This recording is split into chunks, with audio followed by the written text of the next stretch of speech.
the tip of the spear, so to speak, in terms of now hiding out over in the Middle East, and it comes out in federal depositions. Hundreds of naked men running around with giant Tony Montana-level piles of cocaine on tables, firing into women and children's vehicles and people's homes, reportedly, for pleasure. Everything the Iraqis said, they said, who are these people? Giant steroid injectors. Is that who you're talking about? Right. So it's non-extradition in Dubai. So he takes his money and he goes to a country, non-extradition, part of the axis of oil countries, and he's leading the way. So I fully expect that as the American people begin to wake up to what's being done to them, folks like Donald Rumsfeld, for example, if he steps foot in Europe, he will get arrested. And he almost got arrested in Paris a couple of years ago. So all these people are going to relocate to these countries in the Middle East and elsewhere. So it's like it's like Nazis running to Argentina. Yeah.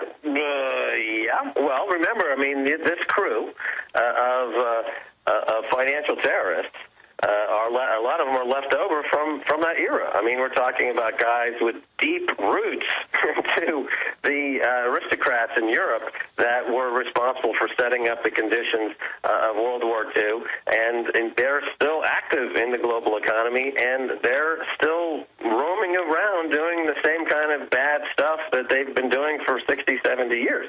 Unfortunately, there's no checks and balances in the U.S. governmental system to keep rogue tyrants and financial terrorists, as I call them, out of public office. And so now, what I find remarkable, to switch gears over to a more of a political thing, it seems that the move politically in the U.S.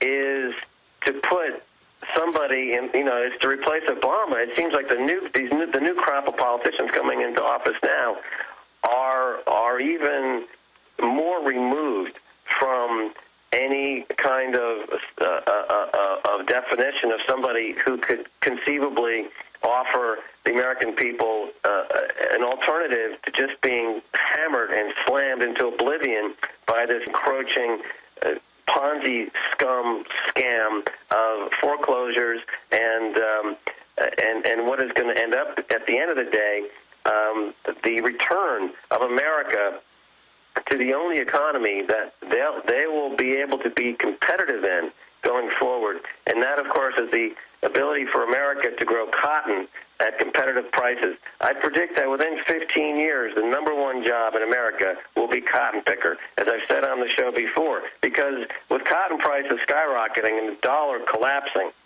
you're going to have millions of people in America. The only job available to them will be living on Monsanto's plantation, growing genetically modified cotton for export. And it'll be right back to where things were, 150 years ago. And, the Civil War effectively was lost. Well, Max Keiser is our guest here today, and I want to open the phones up for your financial questions for Max. It's 888-201-2244, 888-201-2244, our 27-plus hour transmission going into hour 20 here very, very soon. 888-201-2244. MaxKeiser.com is his website. I want to put a plug in here. We've got about $315,000, and that sounds like a lot, but when you got 20 employees and contractors and web servers and films and everything we're doing in this fight, this critical time as we go into this, we need to not just maintain ourselves on air but expand. But the economy's imploding so fast. Quite frankly, it's not even a question of even finishing the studio, and we're going to get that done. The question is, just continuing this operation, period. When you buy the books, the videos, the T-shirts, all of it, you support our entire operation, reaching tens of millions of people a month, hundreds of millions overall in the sum total. And it's so important that we continue. So it's a listener's idea to have these money bombs. It's the 2010 third annual Money Bomb. Infowars.com, InfowarsMoneybomb.com. And if you're listening all over the world, we're all in this together. If you're listening in Australia, if you're listening in Europe, if you're listening in Mexico, if you're listening in Costa Rica, if you're listening in Japan, and you believe in what we're doing, buy some books, buy some videos, buy some T-shirts, buy some these new "Don't Tread on Me" wristbands that are so popular. Donate $5, $1,000, whatever, because if what's left of the middle class doesn't get together and call for the prosecution of the Federal Reserve, J.P. Morgan Chase, Goldman Sachs, if we don't really come out boldly and say, look, criminals, we see you. Doesn't matter if you're bald-headed and wearing a $5,000 suit, you're a chicken-necked, Kinley, Bernie Madoff scumbag, and it's over. If we don't do that and start, truly taking this country back, I mean, even if we tried to fix everything now and did everything right, it's going to be incredibly painful. But these guys are taking us on an express elevator to hell, and we need to be louder and stronger and more focused. They're coming in with troops on the streets, wanting to shut down the free internet, trying to protect themselves from the crimes that these out-of-control, arrogant lunatics have committed against us. They think they're going to use the crisis to offer their total solution, which is letting them even, basically crap on us and rub it in, as they say. So I'm not putting up with it, and there's nowhere to run. This is global, and everybody needs to donate. We need to raise $175,000 in the next 6-7 hours. And so please support us. I mean, resistance is victory, and you better step up, ladies and gentlemen. It's that simple. And we're doing this money bomb also because as the implosion accelerates, who knows how bad it'll be soon? Who knows if we can even, stay on air in the current configuration if this continues? I mean, I can see the writing on the wall. So the toll-free number to call and donate is 888-253-3139, 888-253-3139, or InfoWarsMoneybomb.com, or link through at Infowars.com and PrisonPlanet.com. But we are here, ladies and gentlemen, going in, through, and beyond. I mean, Max, everything I just talked about, the alternative media under attack, all these outfits attacking us daily, MSNBC, CNN, Media Matters, ABC Nightly News, always trying to imply I'm calling for violence, always trying to imply I'm evil and must be shut down, cybersecurity openly wanting to take over the web. I mean, can you comment on how important it is to support alternative media and really run straight on at this enemy? Well, let's keep in mind that the reason the mainstream is attacking your show is because they don't want people to understand that mainstream media borrows heavily from your show. So the stuff you talk about on your show 6 months in the future is picked up by mainstream media as news. So they're too cowardly to admit that you're setting their agenda.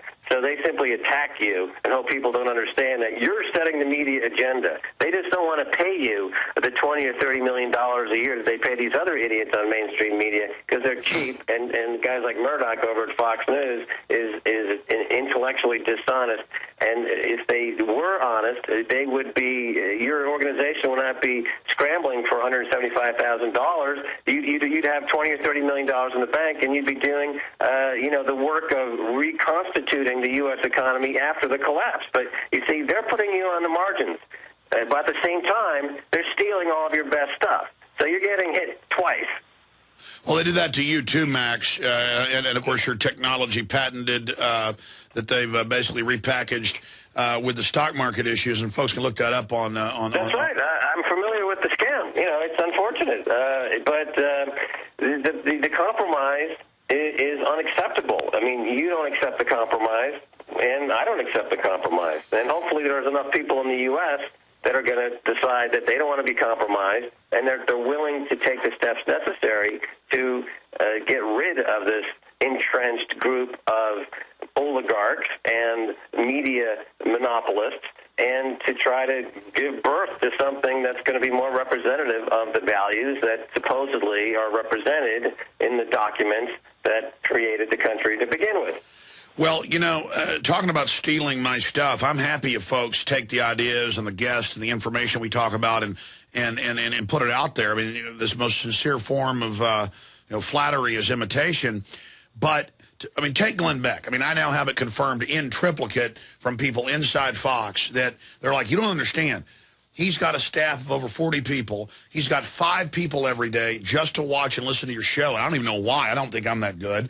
And then now I see everything I do, not a month after, 2 days later, the same guests, the same video clips, the same research, but then repackaged where he's not blaming the military-industrial complex. He'll blame some mid-level nothing foundation or some little moronic communist academic who probably can't even, brush their teeth or tie their shoelaces or wipe their own, hind end without, help. I mean, literal mental midgets. And so they know this is effective, so they just repackage it and then divert it off. But I'm getting attacked by the left, the right, all these things. And, the FBI and the Southern Poverty Law Center and the ADL, I mean, it's like 5 times a day they're attacking now in the news, not once a week. And it's a little creepy because I'm just some regular guy from Texas that, gee, I learned 10 years ago they were repackaging mortgages and selling them and had economists on that said this is going to implode. I mean, all I'm doing is saying, I love my country, don't destroy me. And if they're so threatened by some pumpkin-head redneck, I mean, who are these people? It actually shows how pathetic they are, Max. Well, to the 17 or so intelligence agencies in the U.S. that are trolling my site, and we can check that out, obviously, from the data that we track, my message is very simple. Keep clicking on the ads.